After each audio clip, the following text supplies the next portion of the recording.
Bienvenue à cet austère dernier cours d'INF 5111. Donc aujourd'hui, on commence avec une description, une explication du deuxième travail pratique.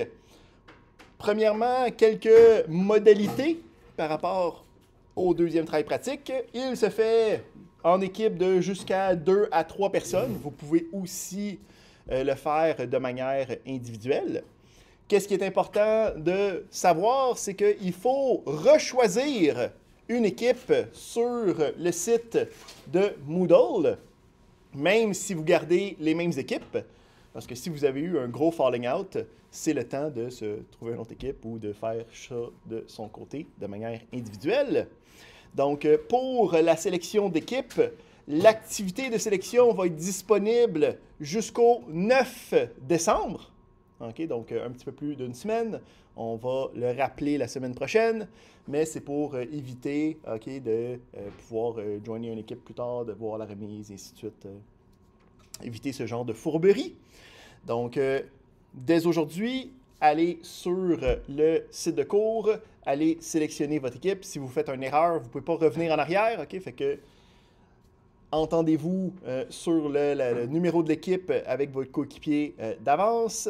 Puis s'il y a quelconque problème, donc si vous cliquez sur pas le bon chiffre ou si après aujourd'hui et le rappel du 7, 6 décembre, la semaine prochaine, puis que vous manquez la fenêtre, ben là, il va falloir m'envoyer un courriel en disant « Désolé Hugo, je n'ai pas suivi tes instructions qui étaient extrêmement claires et ponctuelles et tu dois prendre action pour m'aider, ce qui va me faire plaisir. » Ben, on a besoin de choisir l'équipe pour être capable de faire la remise. La dernière fois, j'avais comme pas seté les bonnes configs pour le TP, là, mais là, si tu ne choisis pas d'équipe, tu ne pourras juste pas faire la remise. Fait que c'est important d'aller sélectionner son équipe. Ça nous avait causé des problèmes logistiques du côté de la correction la dernière fois. Fait que ça, c'est bon. On a le travail pratique qui est à faire jusqu'au 18 décembre, donc c'est le dimanche après l'examen dans 2 semaines.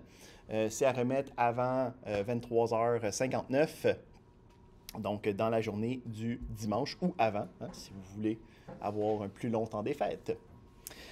Fait qu'on a ça dans les modalités. Donc, on a sur le site de cours l'énoncé. OK, ça prend un peu la même forme, puis vous allez voir, j'ai fait un peu de copy-paste, c'est les mêmes genres de sections, les mêmes genres de structures. Donc, on a un notebook initial que vous pouvez télécharger, mettre sur Google Colab. Puis, une fois qu'il est complété, vous pouvez le retélécharger puis le déposer sur Moodle pour faire la remise. Fait que ça, c'est pour qu'est-ce qui est des modalités de notre deuxième travail pratique. Regardons maintenant la technicalité avec l'énoncé lui-même. Donc, pour se donner une idée, là, le but de ce deuxième travail pratique, eh bien, c'est de mettre en pratique les choses qu'on a vues depuis la mi-session, qui est le cru. Donc, du côté technique. Donc, ça va être la même genre de séquence, le même genre de principe que pour le premier travail pratique.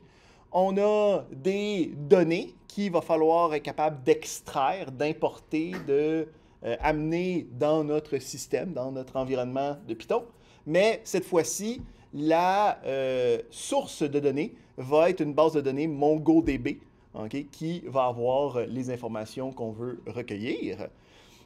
On a juste une source d'information, fait que pas besoin de la mixer, mais on va avoir différentes collections. Il va quand même falloir faire des merges puis des jointures comme on a fait dans le premier travail pratique.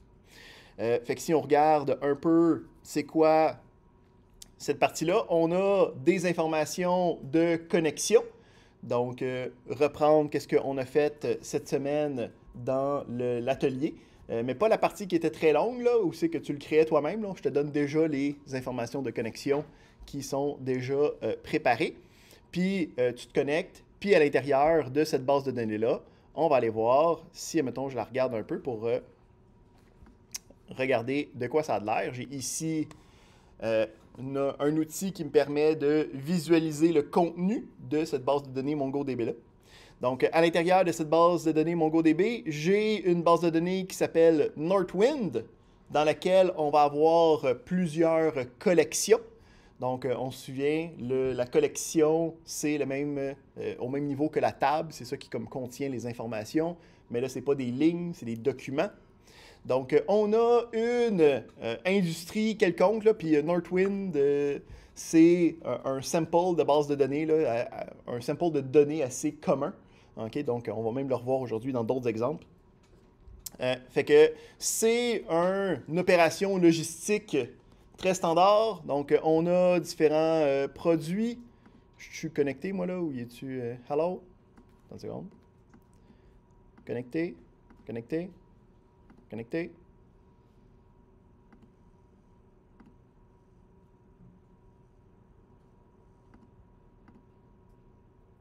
On va faire un petit refresh.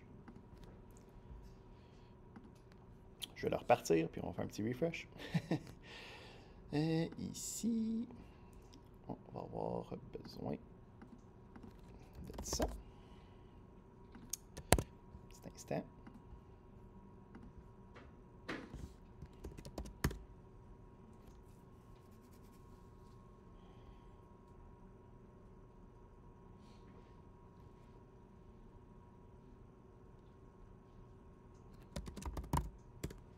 Je suis connecté à quoi que ce soit, moi?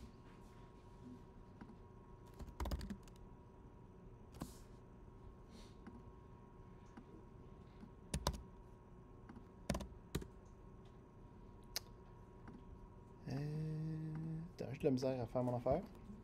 Pas grave, on va juste en jaser. Donc, les collections, hein, c'est une opération logistique. Donc, des comptes de différents clients. Les clients font différentes commandes. Les commandes ont une liste de produits qu'ils ont achetés, puis un nombre de quantités. Puis les commandes aussi sont envoyées par des distributeurs. Okay? Donc, on a plein d'informations intéressantes avec lesquelles on peut travailler un petit peu. Donc, notre but à nous, ça va être de travailler juste sur certaines de ces collections-là. Donc, ici, on a les différentes collections qu'on va vouloir travailler avec. Donc, nous, on va vouloir s'intéresser sur la quantité de produits qui est transporté par les différents distributeurs. Fait qu'il va falloir aller chercher, bon, c'est qui les distributeurs, c'est quoi les différentes commandes, puis c'est quoi les détails de ces différentes commandes-là, c'est quoi le nombre de quantités de chaque produit. Fait qu'avec ça, il va falloir transformer les données, puis là, il va falloir être capable de construire des nouvelles valeurs, okay? Des choses qu'on a vues dans la deuxième moitié du cours. Donc, il va falloir trouver, on va avoir des dates de shipping. Hein, donc, ça a été envoyé à telle date, cette commande-là. Ben, nous, il va falloir être capable d'un peu décortiquer cette information-là. Il va falloir être capable d'extraire puis de sauvegarder l'année à laquelle cette date de shipping-là a été faite. Puis, il va falloir aussi trouver le trimestre auquel cette date-là appartient. Hein, le Q1, Q2, Q3, Q4. En passant, quand vous allez travailler avec ça, le but ici, c'est de faire un petit peu d'exploration, de documentation, là. Hein, donc, dans Pandas, il y a des outils pour être capable de trouver les années, extraire les années. Il y a aussi des outils pour trouver les trimestres. Okay? Donc, il y a tout ça qui existe. On n'a pas tant d'algorithmie à faire. Okay? Puis, à travers tout ça, on va avoir des quantités de produits qui ont été transportés par les différentes compagnies. Fait que là, nous, ce qu'on veut faire ultimement, ça va être de la visualisation de ces différentes informations-là. C'était ça qu'on a vu aussi dans la deuxième partie du cours. Puis, non seulement de la visualisation, mais de la visualisation dynamique. Hein? Donc, avec des contrôles, avec des widgets qui me permettent de sélectionner qu'est-ce que je veux, puis être capable d'afficher juste l'information que j'ai sélectionnée. Donc, ce qu'on va avoir, c'est deux contrôles. OK? Donc, un premier contrôle qui va être la sélection de l'année que je veux étudier. Puis là, cette sélection-là, il faut qu'elle soit dynamique. Donc, il faut que ça aille regarder les données, puis que ça détermine c'est quoi les années disponibles que j'ai dans mes données pour être capable de construire le résultat final. Puis, on va vouloir ultimement faire un diagramme à barres. Puis, on va voir que les barres peuvent être empilées ou pas. Puis, nous autres, on va avoir un contrôle pour décider est-ce que j'empile ou pas les diagrammes à barres. Donc, 2 widgets, 2 contrôles, un de sélection d'année, un, puis juste une liste d'années. C'est pas obligé d'un date picker en tant que tel, là, juste la sélection d'année. Et une case à cocher pour être capable de décider est-ce que c'est empilé ou pas. Fait qu'une fois qu'on a ces différentes informations-là, on va vouloir faire l'affichage de données dans un graphique. Donc ici, je vous donne un exemple de qu'est-ce qu'on veut trouver.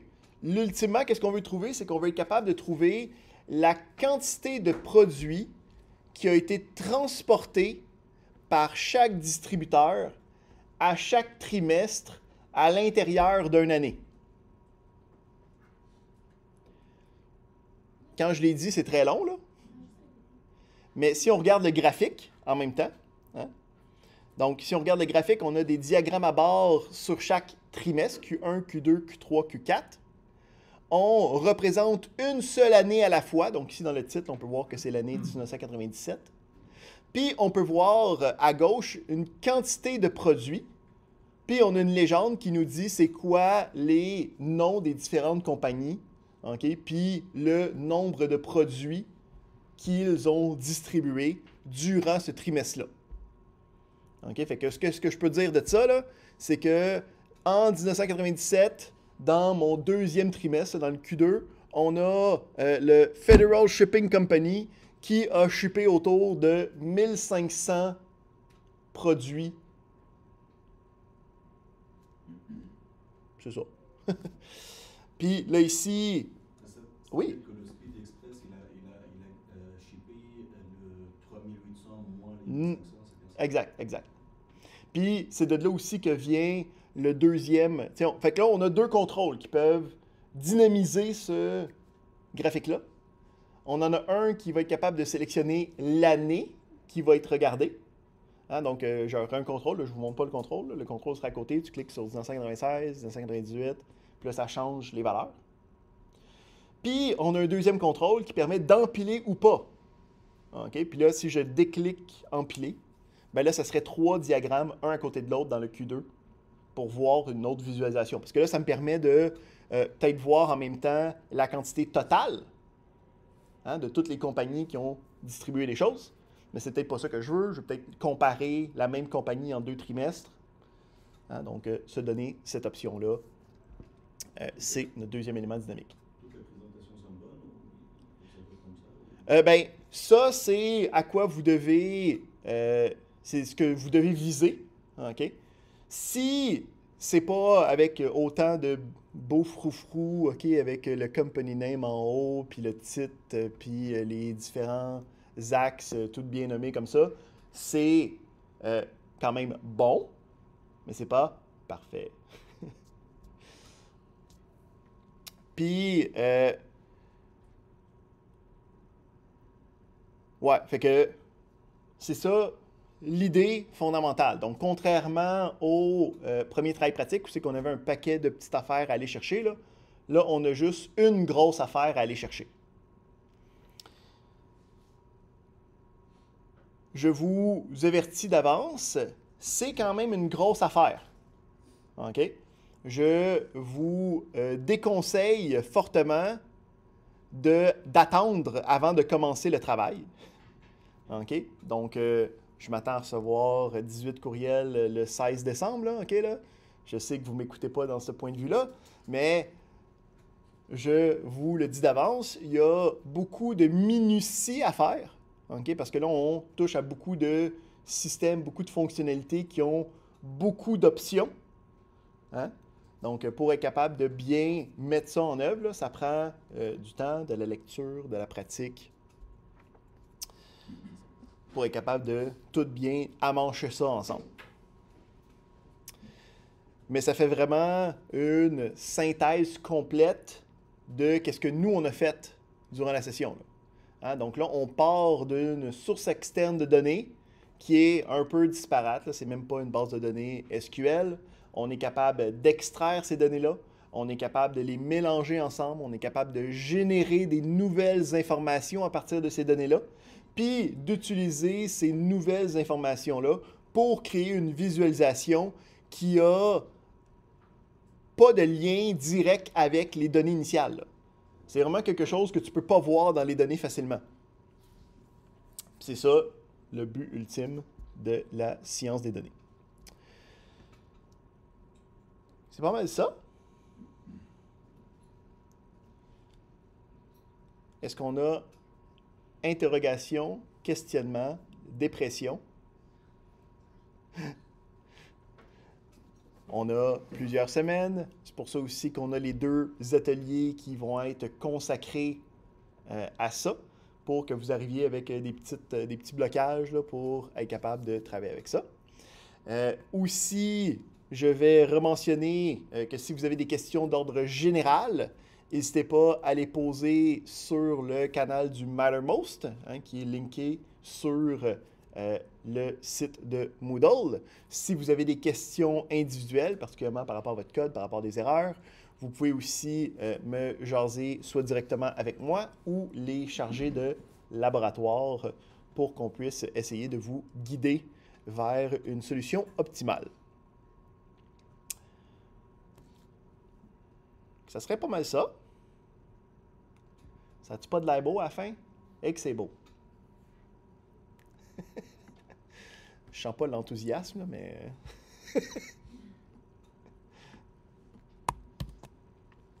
Parfait. Fait que, on va les regarder.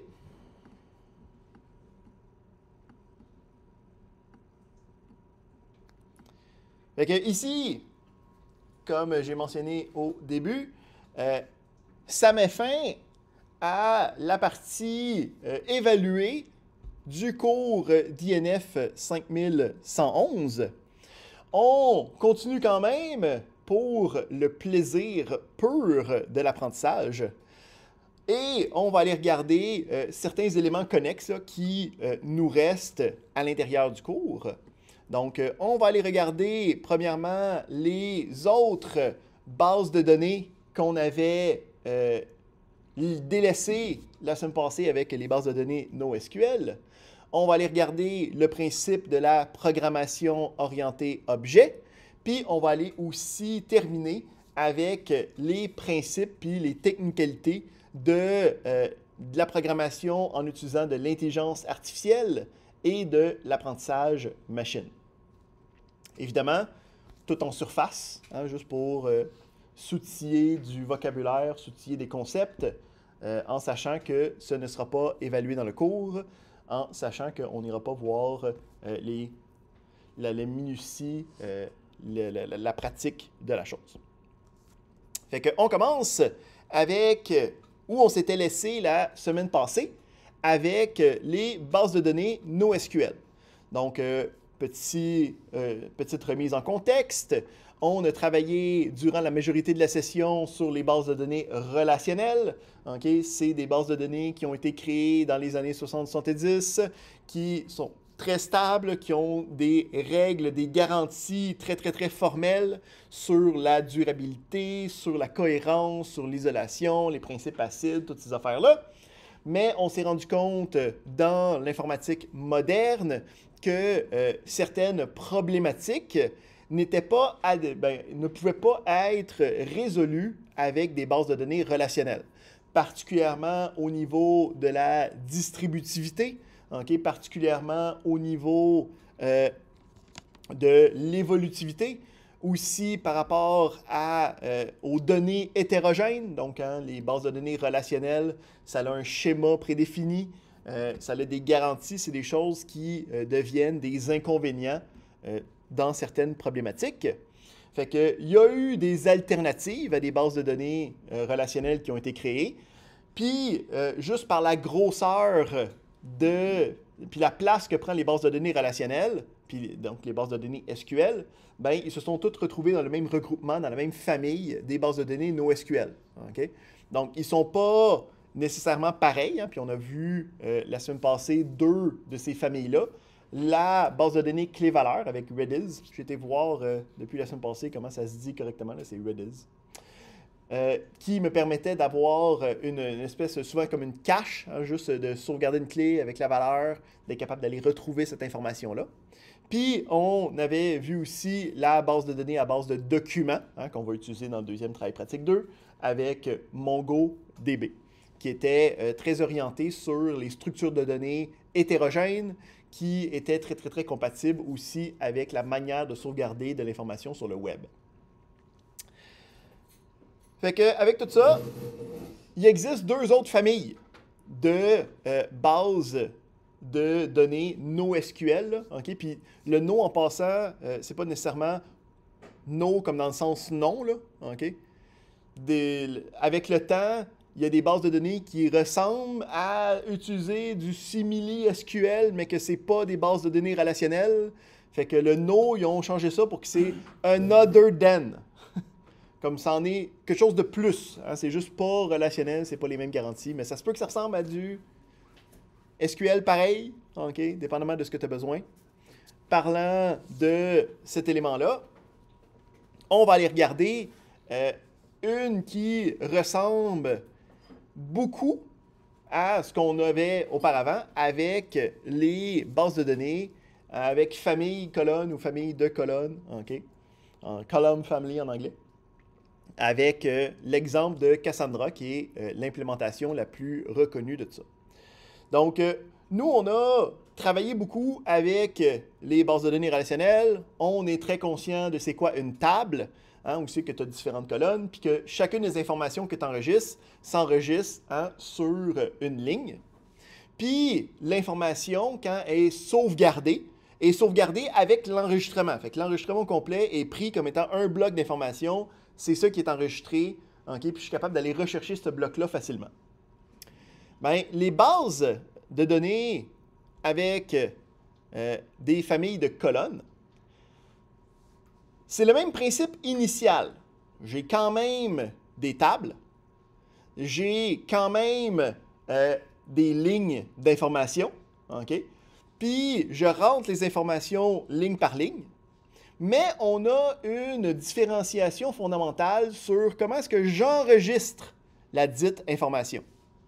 Donc, quand on travaillait dans des bases de données relationnelles, j'enregistrais la ligne, puis c'est ça que je mettais dans le fichier. Fait que c'est facile d'aller rechercher l'enregistrement au complet, puis de le rapporter. Bien, dans les bases de données avec des familles de colonnes, comment vous pensez que les informations sont enregistrées si ce n'est pas par ligne? Oh, par colonne! 2 morceaux de robot. Donc, les bases de données en famille de colonnes, à la place de sauvegarder les informations pour chacune des lignes, va sauvegarder chacune des colonnes. Okay? Fait que quand je rajoute une nouvelle information, une nouvelle ligne, ça rajoute de l'information dans plein de structures de données qui vont être différentes colonnes. Fait que cette modification-là a beaucoup d'impact sur qu'est-ce que je suis capable de faire facilement, puis qu'est-ce qui me coûte au niveau de la performance. Donc, quand je travaille avec des bases de données avec des familles de colonnes, la chose primordiale qui change, c'est que les fonctions d'agrégation, hein, donc on se souvient les fonctions d'agrégation, qu'est-ce que ça fait? C'est que ça prenait toutes les lignes, hein, puis ça me permettait de faire un calcul, une sommation, une moyenne, hein, un décompte de cette information-là. Bien, dans des bases de données en famille de colonnes, ces opérations-là deviennent instantanées. Parce que la structure de données, c'est la colonne. Il est capable de passer au travers extrêmement rapidement. OK, instantané, c'est un peu... c'est peut-être exagéré comme terme, là, mais c'est un autre ordre de grandeur, un autre ordre de vitesse par rapport aux bases de données relationnelles. Parce que la base de données relationnelle, elle, quand elle veut faire une agrégation, il faut qu'elle aille chercher chacune des lignes. À chacune des lignes, il faut qu'elle aille juste chercher l'information que toi, tu as besoin, de la colonne que tu as besoin. Il faut qu'il prenne toutes ces informations-là, qu'il les mette dans une autre structure de données temporaire en mémoire, puis qu'après ça, il fasse le calcul de cette information-là. Dans les bases de données avec des familles de colonnes, ben, c'est déjà comme ça. Fait qu'on n'a pas besoin de rien faire de spécial pour avoir accès à cette rapidité-là d'agrégation. La deuxième chose qui est intéressante avec comment ça a été construit, c'est que la ligne, hein, puis les colonnes qui sont utilisées, c'est pas quelque chose qui est très formel. Okay? Donc, contrairement aux bases de données relationnelles, où c'est que cette table-là, il y a tant de colonnes, puis ça se peut qu'il y ait des affaires nulles, mais ça ne devrait pas être souvent le cas, là. Les bases de données avec des familles de colonnes, elles vont être sans schéma. Hein, fait que tu construis une table qu'il appelle une famille de colonnes. Puis, dans cette table-là, tu peux ajouter des choses. Puis lui, il va regarder est-ce que la colonne existe déjà. Puis si la colonne n'existe pas, il va la rajouter. Puis non seulement ça, mais le manque d'informations est pris comme une espèce de habitude dans ces utilisations-là. Ça fait en sorte que souvent, qu'est-ce qui va arriver? C'est que tu vas avoir des informations qui sont hétérogènes. Okay? Fait que, mettons, j'ai une première information avec des informations A, B et C. Fait que là, tu rajoutes ça, puis ça fait une colonne A, B et C. Puis là, j'ai une deuxième information avec des informations qui est D, E, F. Puis là, je le rajoute. C'est une deuxième ligne. Mais là, j'ai les colonnes D, E, F. Fait que là, j'ai les colonnes A, B, C, D, E, F. Ma première ligne a juste A, B, C. La deuxième ligne A, D, E, F. Puis comme le restant, c'est juste vide. Parce que le but, c'est que quand il y a des informations qui se croisent, mettons une troisième information qui a C, D, E, hein, ben, il y a juste ces informations-là qui fit, puis les deux autres, c'est pas grave s'il en manque aussi. Puis, à ce point-là, le but, ça va être toujours de faire des opérations, de faire des éléments sur les colonnes, hein, de juste prendre ceux qui ont besoin. Puis, s'il y a des lignes qui n'ont juste pas d'informations, ben lui, il n'y a comme pas de problème, je fais juste les mettre de côté, comme si de rien n'était. Fait que les bases de données avec des familles de colonnes, dans la base de données elle-même, habituellement, il y a très, très peu de tables. Habituellement, il y en a une, puis elle est juste avec plein de colonnes. Puis tu fais juste tout domper dedans. Pour vous donner une idée, sur Cassandra, tu peux avoir jusqu'à, je pense, 2 millions de colonnes dans la table. C'est beaucoup de colonnes. Donc, on a cette possibilité-là avec les colonnes familles. OK? On a par contre des inconvénients avec ça. Puisque une nouvelle information s'écrit dans un paquet de colonnes, l'ajout d'informations n'est pas la chose la plus optimale. Hein? Donc, ce n'est pas super utile quand j'ai besoin d'avoir beaucoup de transactions où c'est qu'il faut que j'aille un délai rapide pour l'ajout d'éléments. On est par contre capable de faire beaucoup de transactions, puis tu sais, il n'y aura même pas de inner join à faire parce que la prémisse, c'est que tout est déjà dans table. Fait que c'est pas capable de faire des jointures facilement, mais le principe, c'est que tu n'en as pas besoin. Fait que ces genres de bases de données-là sont beaucoup utilisés dans l'analyse de données. Okay? Donc, ce que tu peux faire, c'est tu as une base de données relationnelle, puis tu as besoin de comme prendre un snapshot d'analyse puis de faire des gros calculs. Fait que je vais juste tout domper toutes les tables dans juste une méga table. Puis à partir de là, je peux commencer à faire plein d'opérations qui vont être beaucoup plus rapides que si je les faisais sur la base de données relationnelle normale. C'est aussi beaucoup utilisé quand on a des informations qui sont très disparates, mais que je veux agglomérer à l'intérieur d'un seul tout. Donc, souvent utilisé aussi dans des système en ligne où c'est que je veux aller agréger plein de différents genres d'événements ou plein de différents types d'informations, que ça se peut qu'ils s'entrecroisent, mais pas nécessairement. Ou que je ne sais pas ça va être quoi le type de l'information que je vais sauvegarder. Hein. Encore une fois, il ne faut pas oublier que celle-là n'a pas de schéma. Tu peux comme ajouter quelque chose avec une nouvelle colonne, puis paf, il y a une nouvelle colonne.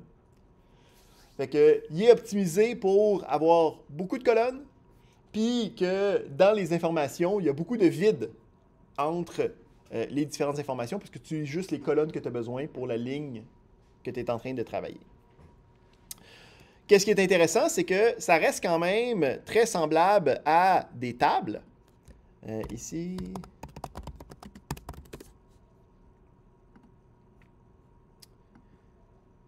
C'est pas ça que je veux. Je veux montrer ça ici. Fait que si on regarde rapidement, là, encore une fois, c'est pas à l'étude, c'est pas en évaluation, là, on est extra-curriculaire. Donc, on a le principe de gestion d'informations avec Cassandra, hein, qui est l'implémentation, une des plus reconnues de base de données à famille de colonnes. Ben, on a le Cassandra Query Language. Hein? Donc, c'est pas du SQL, c'est du CQL. Je sais pas comment tu le dirais en anglais parce que c'est SQL puis SQL, mais en tout cas. Puis si on regarde à l'intérieur, ben, je regarde comment définir les différentes colonnes ou la création d'une table. On n'est pas trop perdu là. Hein, où c'est qu'on a un create table, le nom, les colonnes, le nom, le type de données, le primary key. Si je veux regarder comment ajouter des données, j'ai un insert into, des values, ok, donc on voit ici qu'ils ont pris le SQL, puis ils ont comme fait, ben, tu connais déjà ça, fait qu'on va le reprendre, on va peut-être ajouter des choses à des moments opportuns, mais c'est pas mal qu'est-ce que vous aviez déjà vu. Donc, celui-là est très proche de qu'est-ce que le SQL nous offre en tant que langage. C'est juste que derrière, les opérations sont faites avec un autre type de priorité. Parfait. Fait que ça, c'était notre notre avant-dernière base de données NoSQL. Et il va nous rester les bases de données à graphes. Fait que pour celle-là, la prémisse, c'est qu'on utilise un graphe. Donc, pour être capable de bien comprendre à quoi ressemble un graphe, on va vous en montrer un. Petit instant. Ici. J'ai dit ici.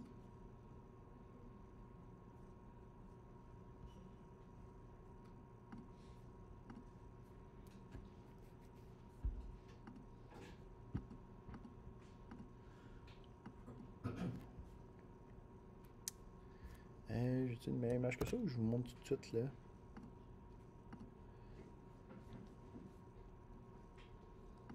C'est ici. Ouais. Ok. Comme ça. Hop. Fait que le principe d'un graphe,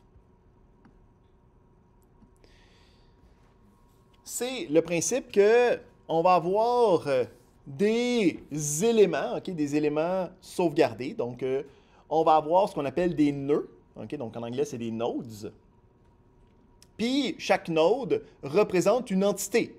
Okay, fait que qu'est-ce que nous, on aurait comme étant une ligne un peu, là, ou en tout cas un amalgame d'informations, ça peut être un node. Fait qu'on a habituellement une information identifiante. Puis là, on peut avoir aussi des attributs, des caractéristiques de ce node-là. Okay, donc, London, on a une population, on a un fuseau horaire, on a un landmass, plein d'informations qui viennent avec ça. Puis, on a plusieurs différentes informations, okay, qui sont dans différents nodes. Puis, le principe du graphe, c'est le principe de relier ces informations-là, OK, avec des liens d'association, avec des relations. Fait que, on a ici Londres qui est, en tout cas, ce téléphone-là qui est en ce moment à Londres. Que cette personne-là utilise ce téléphone-là. Que ce téléphone-là est en train de rouler ce système d'exploitation-là. Puis, qu'est-ce qui est intéressant avec les bases de données basées sur des graphes, c'est que les relations sont aussi capables d'avoir des attributs, aussi capables d'avoir des informations. Fait qu'ici, on a Robin, il connaît Thomas. Bien, ici, on pourrait avoir dans le « il connaît » depuis combien de temps? C'était quoi la date de leur première rencontre? C'était qui la personne qui les a mis en contact? Okay? Fait que sur la relation, il peut aussi avoir des informations qui viennent s'associer avec. Fait que les diagrammes à graphes, c'est les bases de données à graphes, c'est celui-là qui est vraiment le plus comme out there, là, okay, là, dans les NoSQL. Là, c'est un changement de paradigme complet par rapport à qu'est-ce qu'on a vu ou qu'est-ce qu'on a pu utiliser jusqu'à date. Puis ça a des utilisations qui sont quand même assez intéressantes. Premièrement, ça peut être utilisé directement comme une base de données, là, où c'est que tu sauvegardes des informations à l'intérieur. C'est super utile quand tu utilises, quand le problème que tu veux attaquer est un problème contextuel par rapport à des relations. Comme admettons, si j'étais Facebook, ou en tout cas j'aurais besoin de recréer Facebook, la base de données que j'utiliserais, ça serait une comme ça. Pourquoi? Parce que tout est basé sur des relations sur Facebook. Hein? Donc, on a une personne qui est amie avec quelqu'un d'autre, qui fait partie de tel groupe, qui a des événements, qui a invité telle autre personne, qui est aussi une autre personne qui a ses propres posts, puis que l'autre personne veut voir et abonner à son fil de nouvelles, et ainsi de suite. Donc, c'est toutes des relations. C'est comme l'élément primordial de données qui existe dans cette problématique de données-là. Fait que c'est là que ça devient très intéressant. Mais on utilise aussi les diagrammes à graphes, puis les bases de données à base de graphes, pour être capable de faire de la visualisation. Parce que c'est celui-là qui est vraiment le plus visuel dans son utilisation.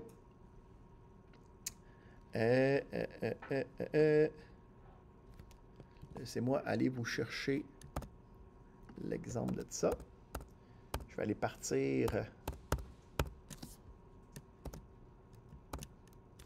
Je sais que j'ai ça quelque part. J'ai ça quelque part? Non.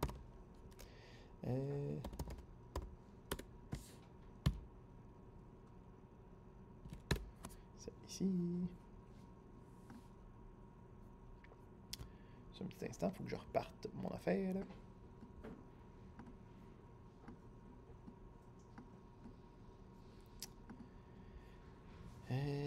C'est ici, c'est ici, c'est ici. Password, oui.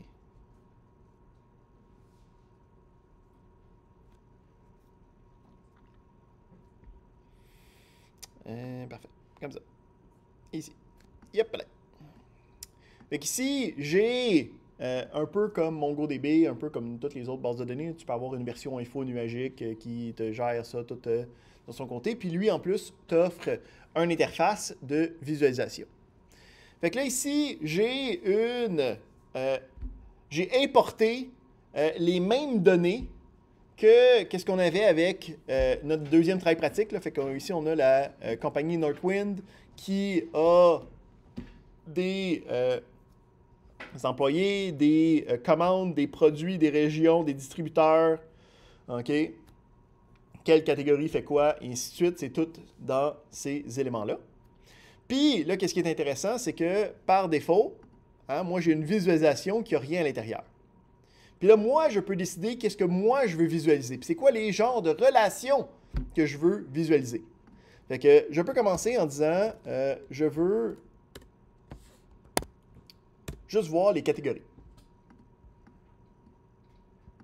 Puis là, je peux voir les différentes catégories. Puis là, mettons, je suis intéressé, moi, par les beverages. Puis là, j'aimerais ça voir c'est quoi qui a une relation à cette catégorie-là. Fait que je peux aller là-dedans, puis aller regarder quels sont les beverages.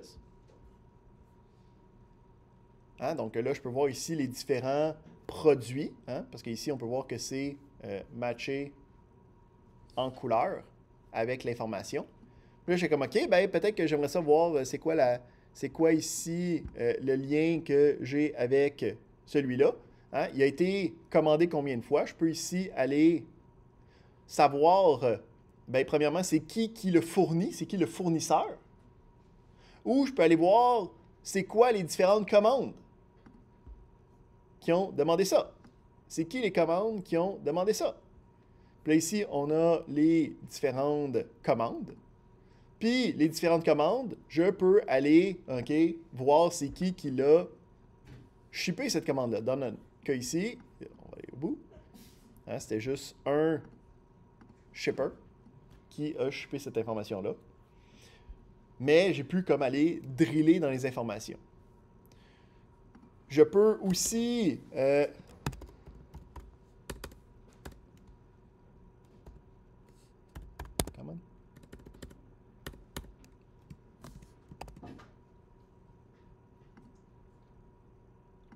si je veux tous les voir d'une shot, je peux dire, donne-moi tous les produits, puis donne-moi tous les suppliers de ces produits-là.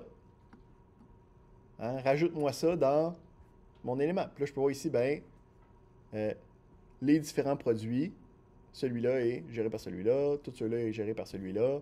Hein, puis là, ça me permet de voir peut-être des informations. Comme je peux voir ici que c'est pas mal distribué de manière comme équivalente.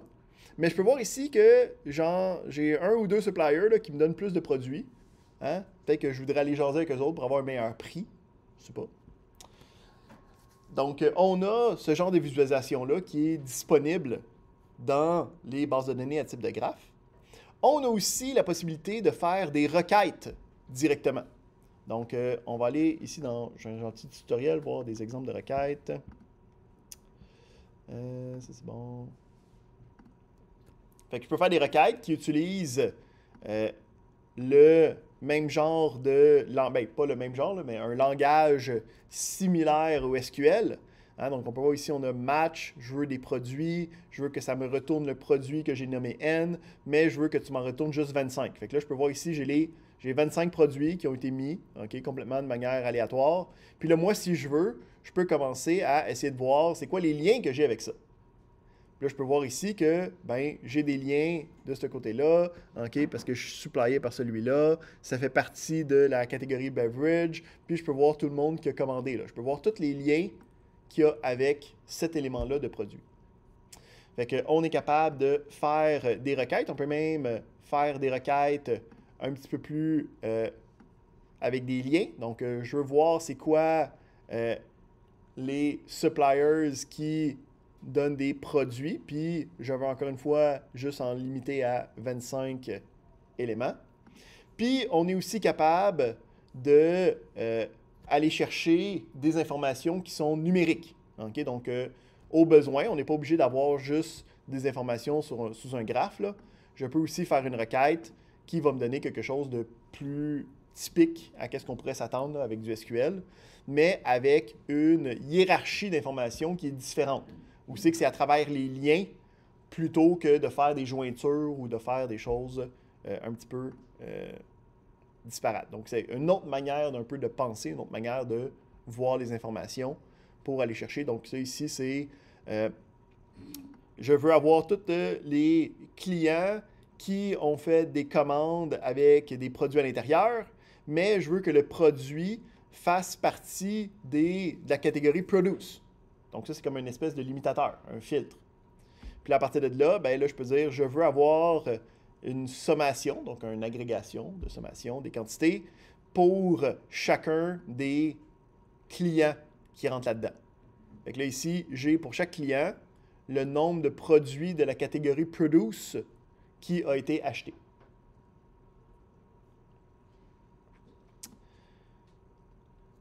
Ça ressemble à ça, les bases de données à base de graphes. Donc, c'est utilisé pour de la visualisation, puis aussi quand la problématique est basée sur les relations qui sont construites entre les données.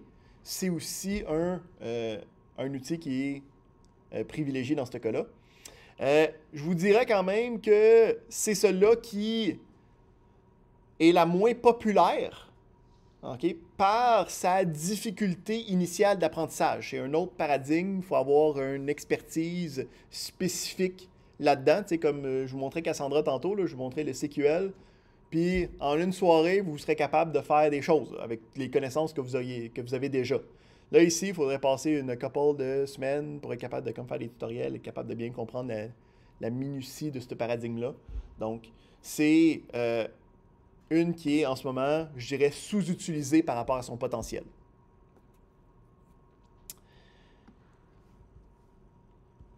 Fait que ça fait le tour des différentes variantes de bases de données NoSQL. Dernière chose que je veux jaser, puis après ça, on s'en va à la pause. C'est, on avait vu le principe ACID, hein, avec les transactions des bases de données relationnelles, hein, qui l'isolation, la durabilité, la cohérence, puis l'atomicité. Les garanties, hein, qui existent au niveau des bases de données relationnelles, ce n'est pas nécessairement les besoins modernes. Fait qu'il y a du monde qui ont travaillé pour penser à ça serait quoi les besoins modernes que les bases de données peuvent nous donner. Puis on est arrivé avec le CAP. OK? Donc le CAP, c'est un acronyme, il y a 3 lettres. Puis le principe, c'est que ça fait un triangle, là, OK? Puis c'est le classique, tu as 3 bouts du triangle, tu en choisis 2, l'autre, tu ne peux pas le prendre. OK? Donc, avoir une bonne note, dormir, étudier, choose two.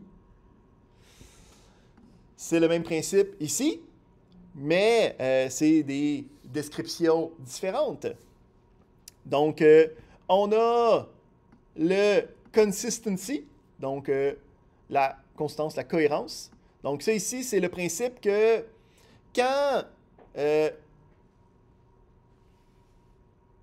on fait une écriture, dès que je fais une lecture, il faut que ça soit cette version-là qui est disponible. OK?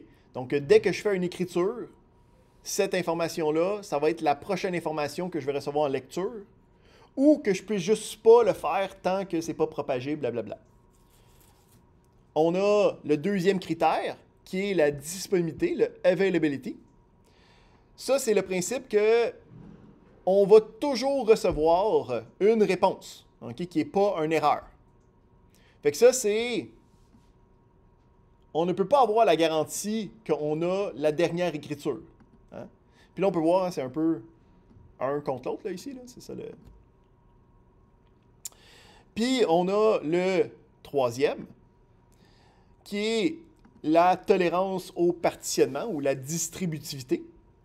Donc, c'est qu'on continue à opérer même dans des cas de bris ou de perte de message ou de bris de communication. Donc, la prémisse ici, c'est si j'ai quelque chose qui plante, je veux juste pas arrêter que ça soit disponible. Hein? Ça se peut que je n'aie pas nécessairement les dernières informations, ça se peut que... Mais je veux que ça continue d'être fonctionnel. Qui est un élément très, très, très différent de ce qu'on avait vu quand on parlait de durabilité. Hein, nous autres, quand on parlait de les bases de données relationnelles, le principe, c'est que tu peux avoir une erreur. C'est juste que quand toi, tu avais eu une garantie de l'écriture, c'est que même une erreur n'allait pas effacer cette information-là. Mais ça ne veut pas dire que si la base de données relationnelle plante, tu as accès à cette information-là tout de suite. Hein? Fait que là, ici, c'est de dire, tu vas toujours avoir accès à l'information. Fait que la prémisse, c'est qu'on en choisit 2 là-dedans. Puis là, tu as des bases de données qui vont être CA, AP ou CP, okay, dépendamment de qu'est-ce que tu as besoin. Puis, c'est pas toujours les mêmes choses que tu as besoin. Tu sais, on parlait système bancaire, OK, des bases de données relationnelles, très cool parce qu'on veut des garanties que quand tu es en train de travailler sur ton solde, il n'y ait pas de mix-up. OK? Je suis prêt à attendre une trentaine de secondes pour m'assurer que je ne débite pas 2 fois de mon compte en même temps. Mais d'un autre côté, il y a eu des études qui ont été faites. Le Amazon, petite compagnie, là, je ne sais pas si vous connaissez, site de commerce virtuel en ligne, ils ont fait des études, puis ils ont découvert que la vitesse de réponse puis la rapidité d'avoir accès au site étaient linéairement liées à leur profit. Puis ils ont découvert que pour chaque, ils ont pris un baseline, là, OK? Puis pour chaque perte, ou en tout cas chaque délai de 0,1 seconde au chargement d'une page, ils perdaient 1% de leur profit annuel.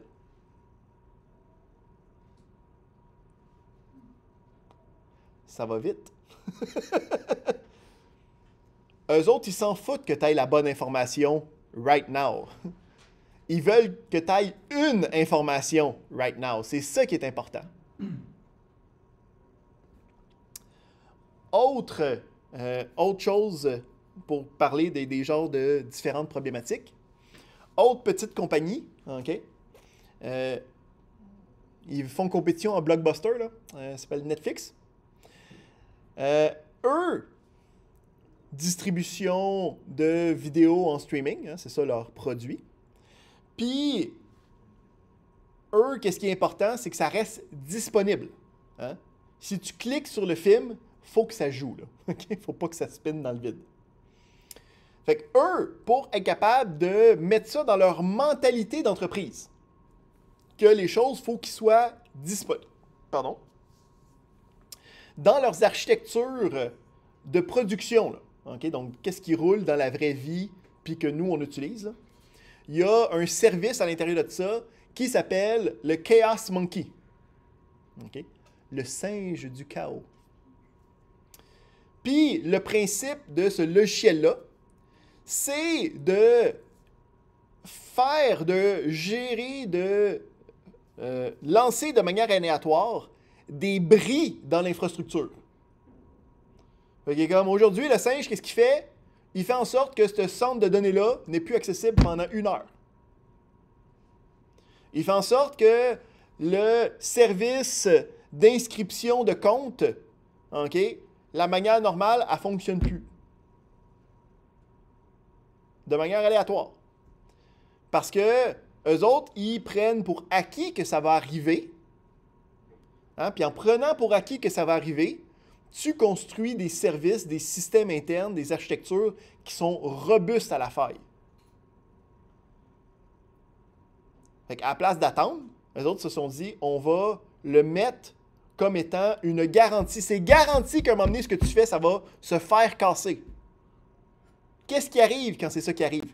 Comment est-ce qu'on fait pour prendre la relève? Fait que c'est une autre manière de penser, là, tu sais. C'est ça qui apporte d'autres besoins. Fait que ça fait le tour des différentes bases de données NoSQL. Donc, ça fait le tour des 4 grandes familles. On va se prendre une petite pause, puis en revenant de la pause, on va aller regarder la programmation orientée objet, puis l'intelligence artificielle et le machine learning en Python. Juste voir de quoi ça a de l'air quand on essaie de faire ça. Fait qu'on revient à 45. Et on revient avec nos 2 derniers sujets de la journée. Le premier qui est la programmation orientée objet, puis le deuxième qui va être la programmation avec l'intelligence artificielle et le machine learning. Fait que, premièrement, jason de programmation orientée objet. Fait que depuis le début de la session, là, on utilise des objets. Hein? Donc, quand on pense à des objets, on avait déjà jasé que c'était un amalgame de 2 choses. Donc, c'était quelque chose qui contient des données, puis quelque chose qui va avoir des actions, des comportements, des méthodes disponibles. Hein, l'objet que nous, on a le plus utilisé, c'est le data frame. Hein, le data frame a des données à l'intérieur, mais a aussi des méthodes pour être capable de transformer, pour être capable d'appliquer, pour être capable de faire plein de choses par rapport à ces données-là. Fait que là, on va jaser un petit peu d'historique sur pourquoi c'est utile. Donc, avant, on avait seulement de la programmation procédurale. Hein, en fait, qu'est-ce qu'on fait autrement? Là, où c'est que tu pars du début, puis tu exécutes chacune des choses. Tu peux avoir une fonction qui s'en va, mais qui revient. Tu sais, c'est programmation procédurale. Puis, dans l'avenue de l'informatique moderne, là, fait que je parle fin des années 80, début des années 90, on s'est rendu compte que les problématiques qu'on attaquait avec les programmes procédurales devenaient très compliquées, très complexes. Okay, d'avoir des fonctions avec un paquet de paramètres, qu'on n'était pas trop certain de où venait l'information, de qu'est-ce qu'on avait besoin, de quelles variables. Ça devenait,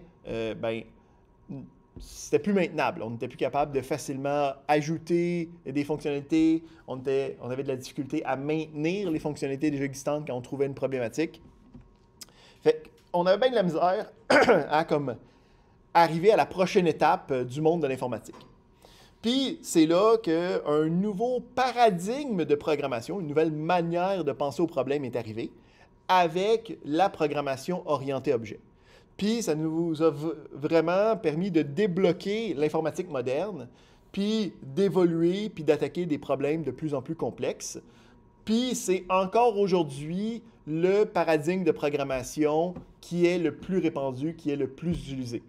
Donc, les différentes applications que vous utilisez sur vos téléphones, sur vos ordinateurs, sont habituellement programmées avec des langages de programmation qui sont orientés objets. On a vu aussi que c'est une manière qui est assez conviviale de le présenter dans notre esprit, hein, puisqu'on a en fait travaillé avec le principe de conception de ces objets-là quand on a travaillé avec le diagramme de classe. Donc, le diagramme de classe nous permet de représenter les relations entre les objets puis c'est quoi qu'on veut avoir à l'intérieur. Hein, on avait dit aussi que les diagrammes de classe, d'autres, on l'utilisait à une version réduite, là, parce que habituellement, c'était utilisé dans des systèmes informatiques, des programmes informatiques. Donc, il y avait non seulement des données, mais il y avait aussi des comportements que nous, on avait juste mis de côté, là. Fait que c'est ça qui est utilisé pour comme penser aux problèmes, hein, puis d'être capable de visualiser des problèmes complexes, mais avec la programmation orientée objet, puisque les choses sont contextualisées dans l'objet lui-même. Hein, donc, un étudiant, l'étudiant, il a un nom, il a une matricule, okay, il y a des crédits, puis il est capable de s'inscrire, il est capable de passer un cours, il est capable d'avoir une nouvelle note pour un examen. Les informations contextuelles sont toutes regroupées. Fait que ça me permet non seulement d'avoir des problèmes où le contexte est très grand, puis de ne pas être perdu parce que notre caboche d'être humain est très bonne pour être capable de focaliser sur un sujet, puis être capable de comprendre tout autour de ce sujet-là sans être nécessairement apte à capter tout le reste. T'sais. Je vous ai parlé de l'étudiant, puis vous avez tout compris qu'est-ce que j'ai dit, mais cet étudiant-là œuvre dans une université, qui a des départements, qui a des chaires de recherche, qui a une inscription, il y a plein d'autres affaires autour, mais on est capable de juste comme se cacher puis juste être capable de focusser sur cet élément-là de manière très facile pour être capable de l'améliorer, pour être capable de réparer quelque chose, pour être capable de rajouter une fonctionnalité sans être perdu dans les méandres du reste. Fait que la programmation orientée objet, c'est quelque chose qui vient s'arrimer en fait à la programmation procédurale. Hein? Donc, on fait de la programmation procédurale puis on utilise les objets dans cette programmation procédurale-là. Puis nous, jusqu'à présent, on a juste utilisé des objets, mais c'est aussi possible d'en créer des nouveaux objets. Puis c'est ça qu'on va regarder aujourd'hui, premièrement. Comment est-ce qu'on fait pour créer des objets, puis ensuite les utiliser? Fait que quand on travaille avec des objets, ça se passe toujours en deux différentes étapes. Donc, un objet tout seul, okay, dans la majorité des langages de programmation orientée objet, ça ne peut pas exister d'un coup. Okay? Ce qu'il faut faire pour être capable de faire de la programmation orientée objet, c'est un peu comme une base de données relationnelle, là. il faut avoir un schéma. Il faut avoir une description. Il faut avoir une représentation de qu'est-ce que les objets vont pouvoir être avant d'être capable d'utiliser, de créer ces objets-là. Puis, cette représentation-là du schéma, cette représentation-là de la description de l'objet, ça s'appelle une classe. Hein? D'où le nom du diagramme de classe, hein, qui me permet de représenter les descriptions, les caractéristiques, hein, qu'est-ce que les objets vont avoir de l'air, sans parler de l'instance elle-même, sans parler de l'objet lui-même. Tu sais, dans le diagramme de classe, je parle d'un automobile, puis je dis que l'auto va avoir une marque, va avoir une couleur, va avoir un kilométrage. Mais je ne te dis pas c'est combien, là, parce que je ne suis pas encore à un niveau d'une instance de l'objet. Je te décris qu'est-ce qu'il va avoir. Fait qu'on a déjà assez travaillé avec cette thématique-là d'un schéma avant d'avoir accès à l'ajout de données, c'est avec les bases de données relationnelles. Par contre, avec les objets et les classes, il y a une nouvelle dimension au niveau de fonctionnalité, au niveau de méthode, au niveau de fonction, au niveau d'action. Donc, ça ne va pas juste être une description de qu'est-ce qui est stocké, mais ça va être aussi une description des différentes actions, des différentes méthodes que cet objet-là va pouvoir faire, va pouvoir activer, va pouvoir exécuter. Fait que quand on veut faire de la programmation orientée objet, ça se fait en deux étapes. Une première étape, ça va être la description de la classe. Il faut que ça se fasse avant d'être capable d'utiliser l'objet. Puis c'est un peu le même principe que la description d'une fonction. Tu as décrit, puis une fois qu'il est décrit, tu peux l'utiliser quand tu en as besoin. Fait que si on regarde à quoi ressemble une définition de classe. Fait qu'une définition de classe, ça ressemble beaucoup à une définition d'une fonction. On commence avec le mot-clé. Ça, c'est pas un def, c'est classe. Puis là, à l'intérieur, on peut définir différentes informations, autant au niveau des données qu'au niveau des méthodes, des actions, des fonctions que cet objet-là va pouvoir faire. Puis des méthodes, c'est en fait des fonctions qui appartiennent à une classe. Donc, dans la classe, puis là, on peut voir ici que j'ai un bloc de code qui est à travers la classe, puisque tout le reste est indenté. J'ai des définitions de fonctions, mais puisque c'est des définitions de fonctions qui existent dans une classe, on appelle ça une méthode. Fait qu'on peut voir ici différents noms de méthodes. Puis, qu'est-ce qui est intéressant aussi, c'est que chacune de ces méthodes-là a un paramètre qui s'appelle le self. Puis là, cet outil-là, c'est un outil qui est comme obligatoire parce que quand je travaille avec des objets, puis que je veux aller accéder à ces attributs, à ces données, habituellement, qu'est-ce que je fais? Je prends le nom de l'objet, c'est df1, point quelque chose. Point colonne, point index. Là, la problématique, c'est que quand je suis en train de décrire la classe, je n'ai pas d'objet encore. Je n'ai pas df1 ou df2, je n'ai pas de nom d'objet qui existe. Fait que comment je fais si je n'ai pas le nom de l'objet, puis que ce nom d'objet-là peut varier, parce que je peux avoir plusieurs objets de la même classe? Comment est-ce que je fais pour être capable d'aller chercher les informations de l'objet, être capable de travailler avec l'objet futur? C'est là que le self rentre en jeu. Donc, le self, c'est ce qu'on appelle une référence à l'objet. Donc, ça prend la place du nom futur que je vais utiliser. OK? Fait que si ça serait df1 plus tard, ben là, j'utilise self, mais dans le code, ça va être df1, puis quand je vais l'appeler, ça va être comme si j'avais utilisé df1, ça va être l'objet spécifique. Fait qu'à partir de cet élément-là, je peux aller chercher différents éléments que là, je sauvegarde des informations à l'intérieur. On peut aussi voir qu'il y a des fonctions, des méthodes qui sont bizarres, avec un nom qui est tiré underscore, underscore, init, underscore, underscore. Donc, dans les définitions de classe, il existe des méthodes prédéfinies où c'est que quand j'utilise ce nom-là, ça a un fonctionnement spécialisé, OK, qui est pris en compte par le langage. Donc, on va voir que quand je vais vouloir créer un objet de ce type-là, ça va automatiquement appeler cette méthode-là. OK? Donc, cette méthode-là doit être là si je veux avoir un algorithme pour l'initialisation de l'objet. Mettre des choses de base, construire avec ça. Fait qu'on a ces éléments-là. Fait qu'on a la description de la classe.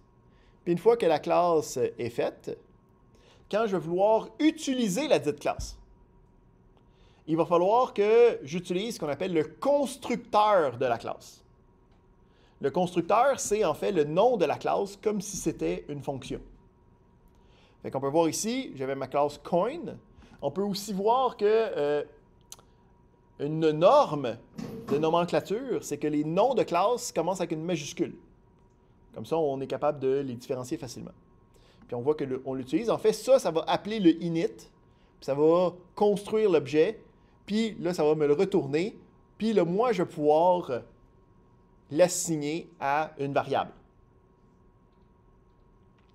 Puis ça, en fait, on a déjà fait ça. Juste pas avec une classe qu'on a nous-mêmes construite.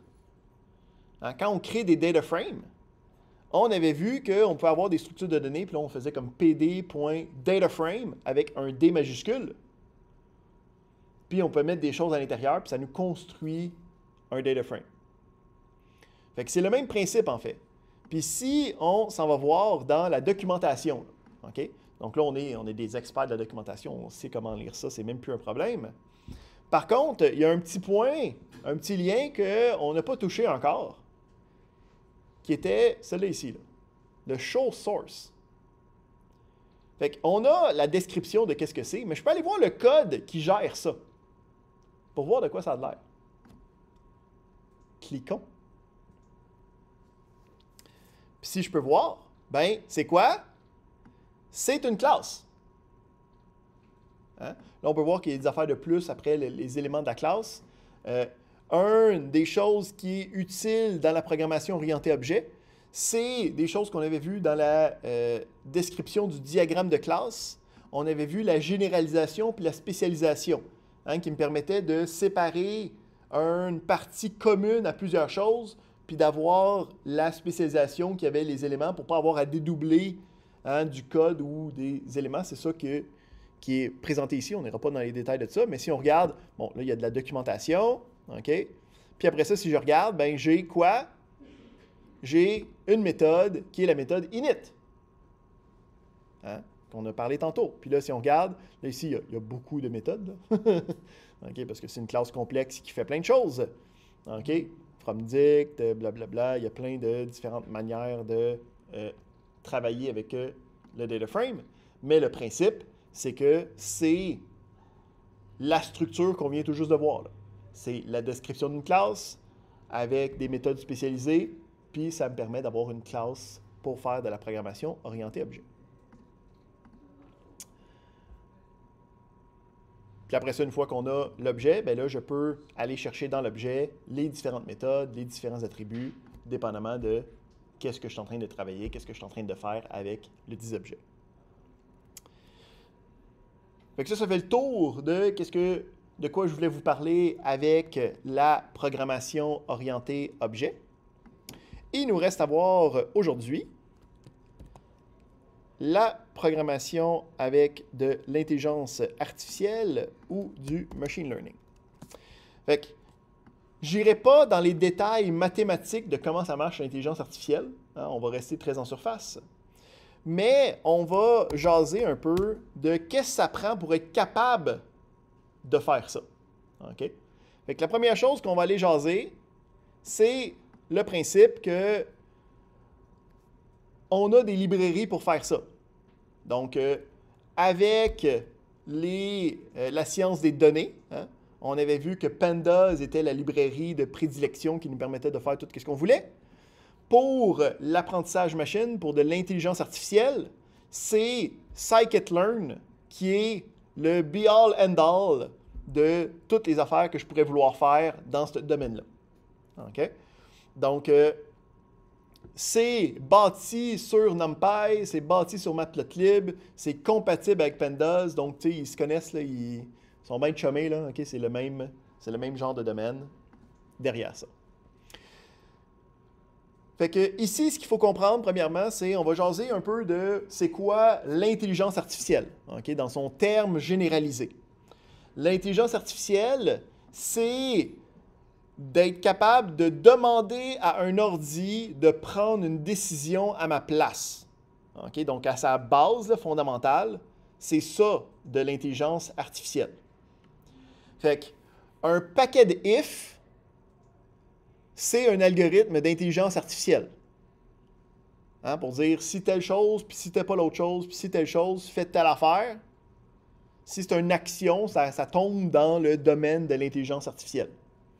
Puis, initialement, l'intelligence artificielle, c'était majoritairement d'être capable de créer des algorithmes logiques qui répondaient à des problématiques où c'est que je pouvais donner des informations, puis l'ordinateur allait prendre la décision à ma place. Okay? Mais c'était un designer, c'était un programmeur qui établissait c'était quoi ces règles-là, okay, de prise de décision. Là, on a eu une percée dans les dernières décennies de l'intelligence artificielle qui était un sous-domaine de l'intelligence artificielle. Donc, c'est comme, tu sais, tu as l'intelligence artificielle, là, puis tu as une bulle, OK? Bon, cette bulle-là est rendue presque aussi grosse que la bulle de l'intelligence artificielle, là, parce que ça a, comme tout, pris la place, c'est devenu synonyme, qui est l'apprentissage machine. Donc, la prémisse de l'apprentissage machine, c'est de l'intelligence artificielle. Donc, le but, c'est de prendre une décision, de me donner une réponse à partir d'une question habituellement à base numérique. Mais la manière de décider va avoir une composante d'apprentissage, hein, de l'apprentissage machine, du machine learning.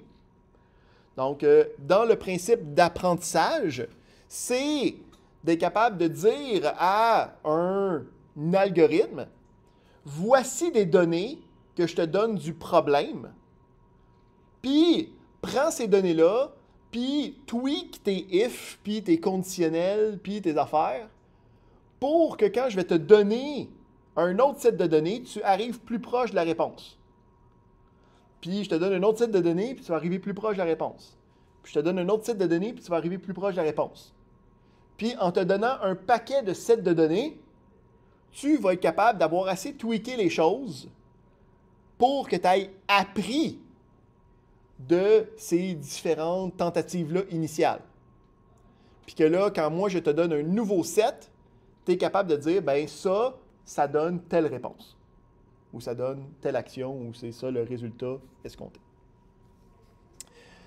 Fait que dans ces éléments d'apprentissage-là, il existe différentes catégories. Okay? Puis c'est là que scikit-learn nous offre différentes catégories. Donc, il y a une première catégorie de classification. Donc, on avait déjà parlé de classification quand on avait regardé la visualisation.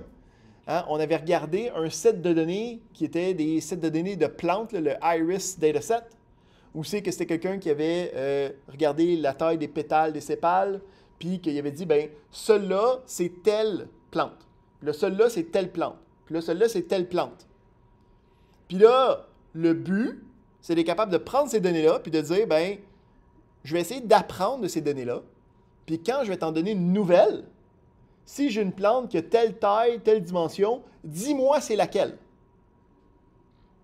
Hein? Donne-moi une classification par rapport à un set de données. Donc ça, c'est le premier type de gestion de classification. Donc, j'ai déjà une idée de qu'est-ce que ça peut être. Voici des données caractéristiques, puis dis-moi c'est quoi le résultat de ces classes-là possibles, des sujets possibles. Deuxième type d'apprentissage machine, c'est de la régression. Donc, le but de la régression, c'est d'avoir un set de données. Okay? L'application typique, c'est un set de données à travers le temps. Fait que, mettons, genre les actions à la bourse d'une compagnie. Fait que tu as des points, ça monte, ça descend avec le temps. Puis le but de la régression, c'est d'être capable de formuler une équation mathématique qui va fitter avec les points, avec les données courantes. Okay? De trouver une manière d'avoir une version mathématique de données ponctuelles. À quoi ça sert de faire ça? Bien, le principe, c'est que si tu as des points dans le passé, puis que là, toi, tu as trouvé une courbe qui fit exactement ça, mais si tu fais juste allonger la courbe, qu'est-ce que tu fais? Tu viens de prédire le futur. Hein? Parce que si la courbe est bonne, bien, la courbe va continuer. C'est une équation mathématique. Fait que le range n'a pas d'importance. Donc, le principe de régression, c'est d'être capable de trouver une représentation mathématique d'une équation par rapport à un set de données, très utilisé dans de la prédiction, dans les finances, des choses comme ça. Autre type d'apprentissage machine, c'est le regroupement ou le clustering. Donc, la prémisse ici, c'est que j'ai des données qui sont sur différents axes, mais contrairement à la classification, je ne sais pas il y a combien de groupes ou il y a combien de classes possibles. Puis moi, je veux que l'algorithme me dise il y a combien de regroupements. Hein? Donc, j'ai différentes, admettons, des photos. Hein? Puis j'ai des photos de chiens, j'ai des photos de chats, j'ai des photos de dauphins, j'ai des photos d'arbres. J'en ai plein. Puis là, je ne sais pas, il y en a combien de différents sujets dans mes photos. Fait que moi, je vais être capable de donner ces photos-là à un algorithme, puis que l'algorithme me dise, il y avait 4 sujets différents. Puis si tu m'en donnes un autre, je vais être capable de te dire c'était de quel sujet tu parlais. Fait qu'on a, puis là, il y en existe d'autres, là, mais c'est les 3 les plus communs à utiliser avec ça. En passant, Scikit-learn, un peu comme Pandas, là, super documenté, là. Okay? Donc, si tu veux comme apprendre comment ça fonctionne, tu s'en vas à l'intérieur, puis là, il y a des exemples, puis du texte, puis de la manière de penser, puis les mathématiques derrière sur qu'est-ce qui se passe avec tout ça. Là. Okay? Donc, c'est pas juste une librairie d'utilisation, c'est en même temps une librairie d'apprentissage. Bon, le learn, c'est pour le machine learning, c'est pas pour que toi t'apprennes. Mais... Fait qu'on a ces principes-là. Juste pour jaser un peu aussi du vocabulaire. Quand on est en train de créer ces affaires-là, puis quand on est en train de faire apprendre notre machine, parce que la prémisse, c'est que j'ai un paquet de données, j'y donne, là, il apprend, puis là, après ça, je suis capable de prendre une nouvelle donnée, puis demander comment ça fonctionne. Le principe de donner des données, puis de les apprendre, ce que ça nous donne, le résultat, là, c'est ce qu'on appelle un modèle d'apprentissage. Donc, le modèle d'apprentissage, c'est le résultat de j'ai feedé plein de données, puis il est prêt à prendre une nouvelle donnée, puis de me donner un résultat. Cette boîte-là, c'est ce qu'on appelle le modèle. Regardons à quoi peut ressembler du code qui fait ça.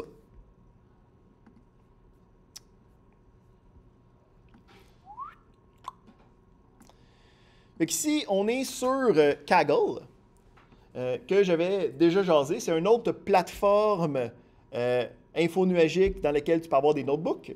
Puis eux se spécialisent dans la distribution puis l'échange de datasets. Donc, c'est vraiment un endroit où c'est que le monde se partage des choses intéressantes, font des tests, font des apprentissages, des concours pour essayer de trouver des choses intéressantes, de faire de l'apprentissage machine, de faire de la science des données, comme on a vu. Fait ici, c'est un exemple. Donc, on a ici un notebook. On est maintenant habitué de voir cette prémisse-là de notebook. Puis, qui va utiliser le Iris Dataset qu'on a jasé depuis tantôt. puis d'être capable de faire de l'apprentissage machine avec. OK? Fait que si je regarde à quoi ça ressemble, bon, ça commence, ça importe, on est habitué, on voit les deux premiers, hein, nos bros, NumPys et Pandas. On a le troisième qui est Seaborn, que j'avais jasé quand on a parlé de visualisation. C'est comme un peu l'évolution de Matplotlib. OK?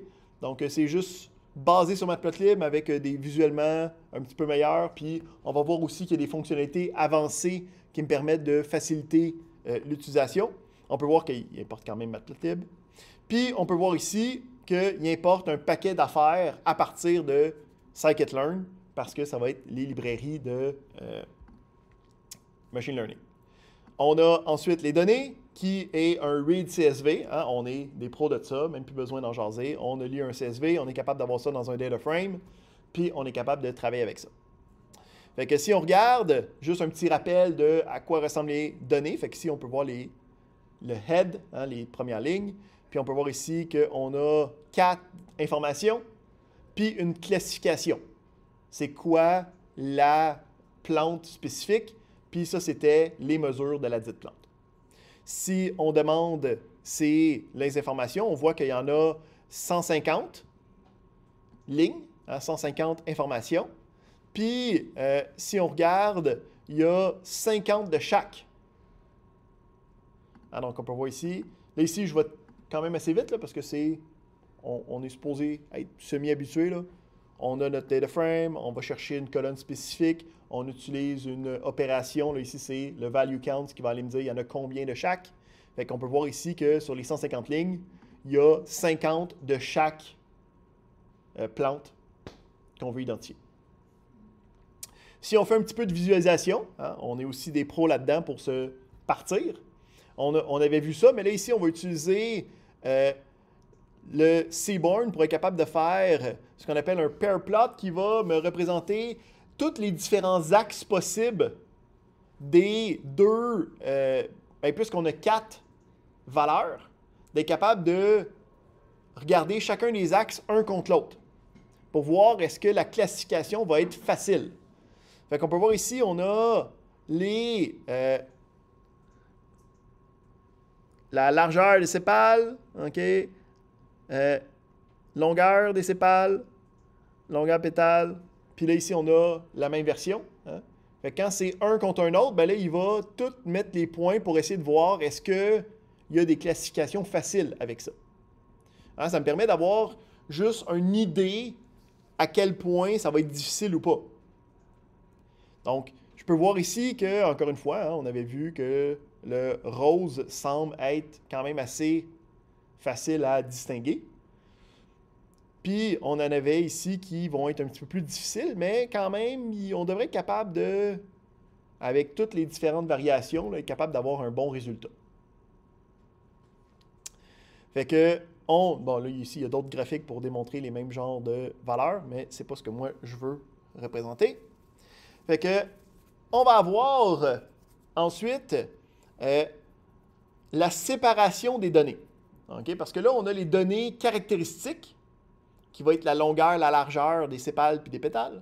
Puis, on va avoir le résultat, la classification. Hein? Là, c'était tout dans le même data frame, mais là, pour mettre ça dans mon algorithme d'apprentissage, je vais les séparer hein, pour avoir les 4 valeurs. Donc, j'ai, ici, ils l'ont appelé X, qui va être 150 lignes par 4 colonnes. Puis, on va avoir le Y, qui va être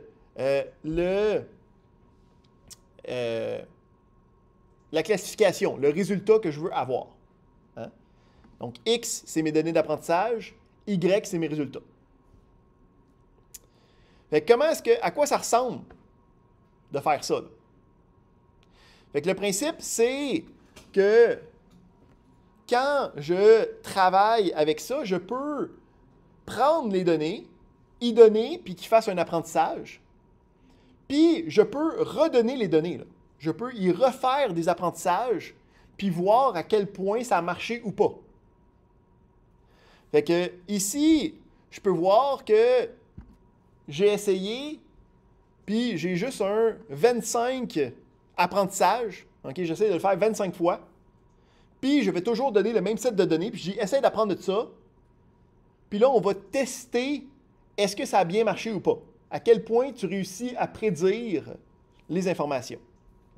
Fait que là, on peut voir ici, on a une boucle qui va se faire de 1 à 25. Hein? Donc, ça, c'est des affaires qu'on a vues. Ça se fait juste 25 fois. Là, ici, dans les nouvelles choses, c'est là que vient l'utilisation d'éléments de machine learning, mais il n'y a rien qui est en dehors de notre portée de compréhension fonctionnelle. Hein? J'utilise une méthode de classification. OK? Puis là, j'ai des options avec des paramètres nommés. J'ai, après ça, l'apprentissage lui-même. Là, ça s'appelle le fit. C'est ça qui fait l'apprentissage. Fait que je peux voir ici que j'envoie mes données d'apprentissage. J'envoie, voici les résultats que je m'attends pour que tu puisses apprendre de ces résultats-là. Puis après ça, je peux faire une prédiction. Donc, je dis, tu as appris. Si je te donne juste les valeurs, prédis-moi c'est quoi le résultat. Est-ce que ça a fonctionné? Est-ce que tu as appris correctement? Puis là, le but, c'est que nous, on met ça dans une liste pour être capable de voir une visualisation à travers ce qu'on appelle des époques, à travers à chaque fois que j'essaie d'apprendre. Est-ce que ça a changé ou pas? Et si on regarde ici, on peut voir qu'on a les apprentissages qui se sont faits au fur et à mesure. Puis on peut voir ici que ça a bougé. On peut voir qu'on tourne autour de 0,98, donc 98% de bonne sélection, ce qui est un très bon taux de réussite. Là, ici, on peut voir que le premier coup, c'est à 100. OK? Puis tu es comme, mais pourquoi est-ce que je ne ferais juste pas arrêter là? Fait qu'ici, il y a un concept dans l'apprentissage machine qui est le surapprentissage. Okay? Ce qu'on appelle le overfitting. Fait que c'est un peu la même prémisse que si je donne une banque de questions pour l'examen final, puis que vous décidez d'apprendre par cœur la banque de questions. Tant qu'on reste dans la banque de questions, ça va bien aller. Mais dès qu'on va diverger un petit peu de ça, si tu n'as pas appris les concepts connexes, hein, les structures connexes, tu n'auras pas des bons résultats. Donc, le surapprentissage, c'est un peu le même principe.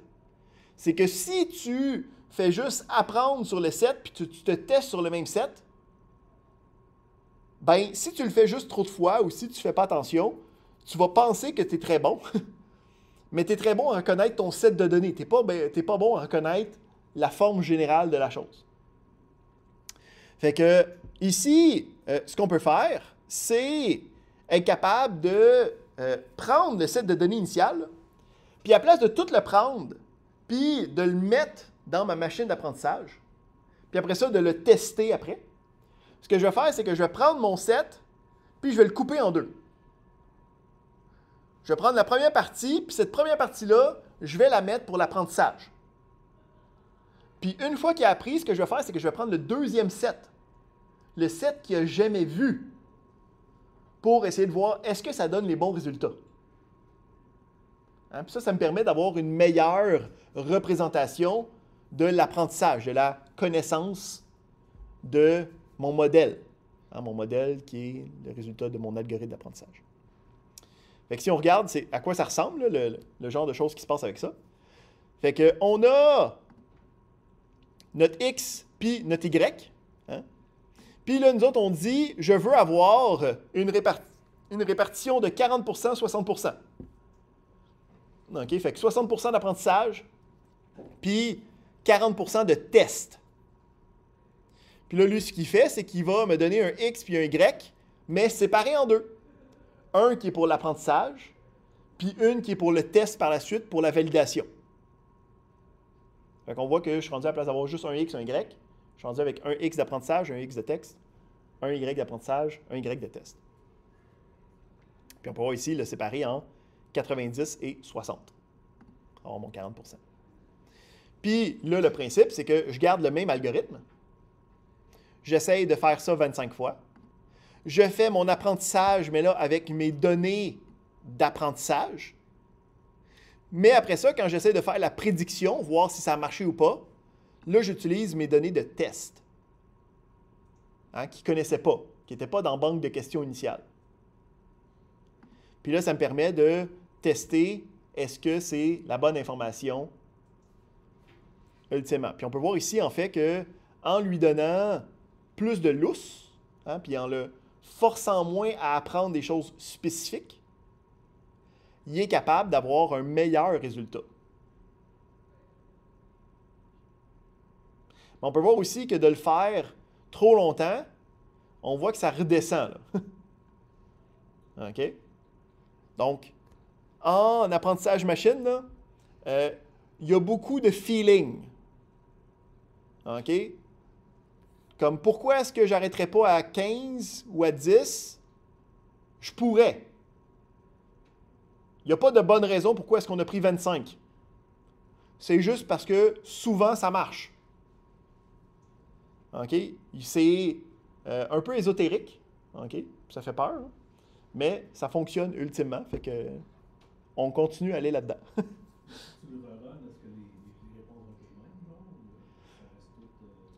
Ça dépend de comment tu l'as setupé.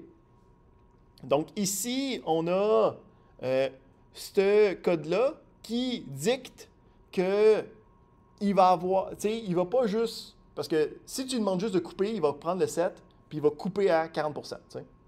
Puis ça va toujours être les mêmes d'entraînement puis de validation. Là ici, dans celui-là, il demande de faire, il va les shuffler avant de couper. Fait que si tu le roules, ça ne sera plus les mêmes dans l'apprentissage puis de validation. Fait que ça se peut qu'à chaque fois, à chaque fois que tu le roules, ça ne te donnera pas le même résultat nécessairement. Le but, c'est que ça reste semblable, hein, pour démontrer que ton apprentissage est robuste. Mais c'est le genre de choses justement que tu testes pour valider que ce n'était pas un coup de lock. T'sais. Fait qu'avec ça, ben là, on peut commencer à faire des prédictions en lui donnant des nouvelles valeurs. Puis là, lui, on peut dire qu'il va sûrement nous donner un résultat qui est autour de 93% d'une bonne classification.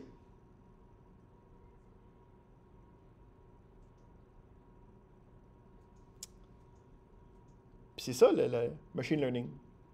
Comme c'est une grosse boîte, là, okay? Donc les algorithmes d'apprentissage puis la manière de créer les modèles, c'est des choses qui sont mathématiquement complexes. Mais on peut voir ici que je n'ai pas besoin de savoir pour être capable de l'appliquer. Yes.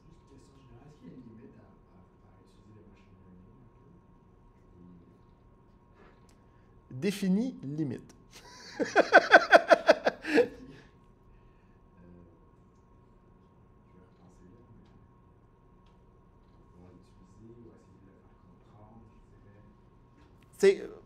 Mettons que je vais prendre ta question, puis je vais la reformuler à quand est-ce que c'est utile d'utiliser le machine learning, puis quand est-ce que c'est pas utile d'utiliser le machine learning. Pour voir si on s'agence avec plus de compréhension. Donc, comme j'ai dit, le machine learning, c'est une division de l'intelligence artificielle. OK? Puis, l'intelligence artificielle, initialement, ça a été créé pour créer des modèles logiques de prise de décision. Fait que, si tu es capable d'arriver à une réponse, à une version qui est capable de faire automatiquement puis d'avoir 100% de résolution avec juste des algorithmes d'intelligence artificielle, c'est pas utile d'utiliser l'apprentissage machine. L'apprentissage machine est utile quand les caractéristiques puis quand le set de données est très difficile à percevoir c'est quoi les caractéristiques importantes de ce set-là. Exemple, OK? Je vais être capable de détecter le cancer chez le monde. Puis, moi, j'ai des données, OK, de la pression artérielle, de l'oxygénation, de combien de fois tu as été à l'hôpital. Puis, je vais être capable d'essayer de déterminer est-ce que tu as plus de chances ou moins de chances d'avoir un cancer cette année.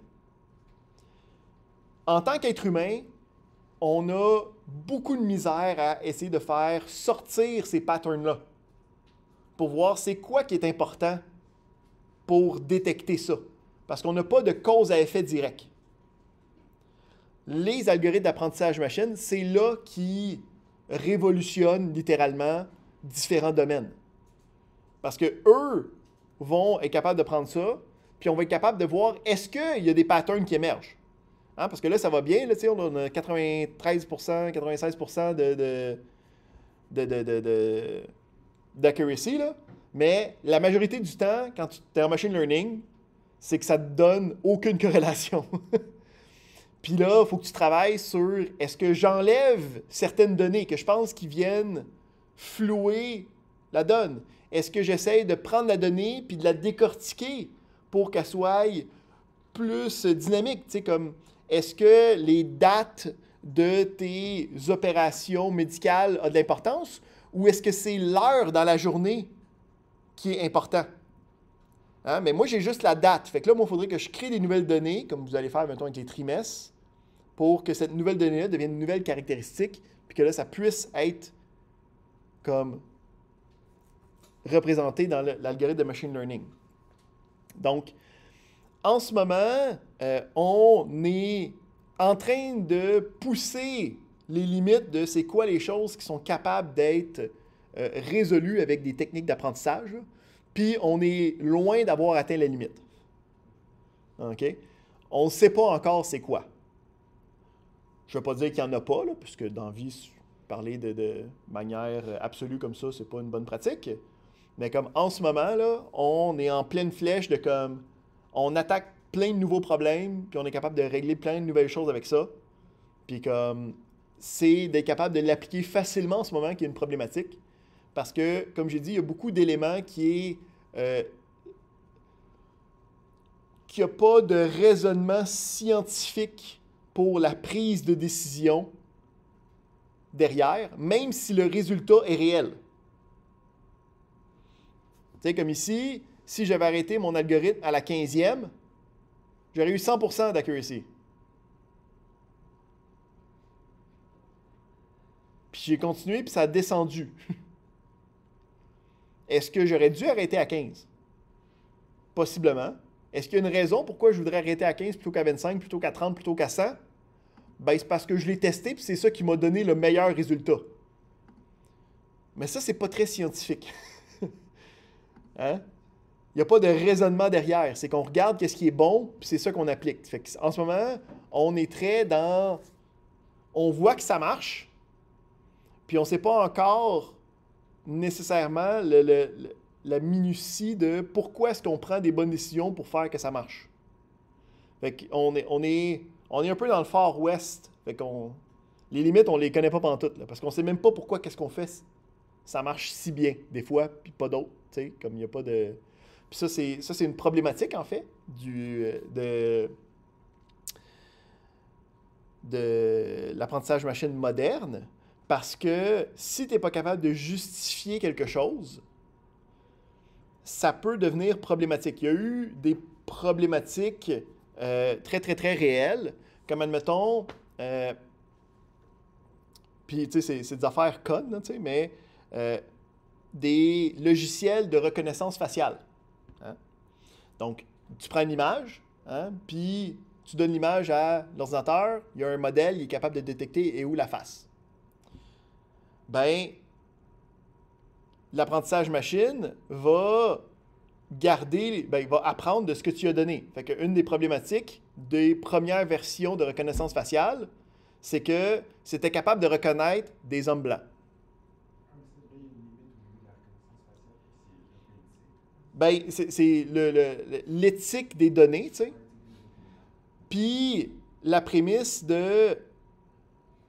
Il y a cette possibilité-là que ça casse. Fait que est-ce que tu veux l'utiliser dans des cas où c'est que ça devient des cas juridiques, admettons, ou des cas gouvernementaux. Puis, admettons, c'est majoritairement l'Union européenne qui repousse beaucoup à ça en disant, vous nous montrez que ça marche, là, mais on n'a comme pas de garantie scientifique derrière, là. Fait que tant que vous n'êtes pas capable de arrimer ça à quelque chose de scientifique, on ne peut pas mettre ça dans les plus hauts échelons de la société, comme Parce que ça n'a pas d'allure, tu sais. De voir par la suite qu'on s'est rendu compte de quelque chose de pas correct, tu sais. Fait que, il y a un sous-domaine. Fait qu'on a l'intelligence artificielle, on a le machine learning, puis il y a l'explicabilité des modèles. Donc, il y a un sous-domaine qui existe qui travaille à prendre un modèle, puis d'être capable de revenir au niveau de l'intelligence artificielle, au niveau algorithmique, pour dire, ce modèle-là, c'est en fait cet algorithme-là plus simple que je peux te démontrer scientifiquement que c'est la bonne chose. Fait que le machine learning devient une piste pour revenir en arrière dans les algorithmes qui ont des preuves scientifiques pour te dire, c'est dans ces allées-là que tu vas aller voir. Tu sais. C'est là qu'on est en ce moment. Je sais pas si ça répond à ta question, mais on a jasé de pas mal de choses. All right.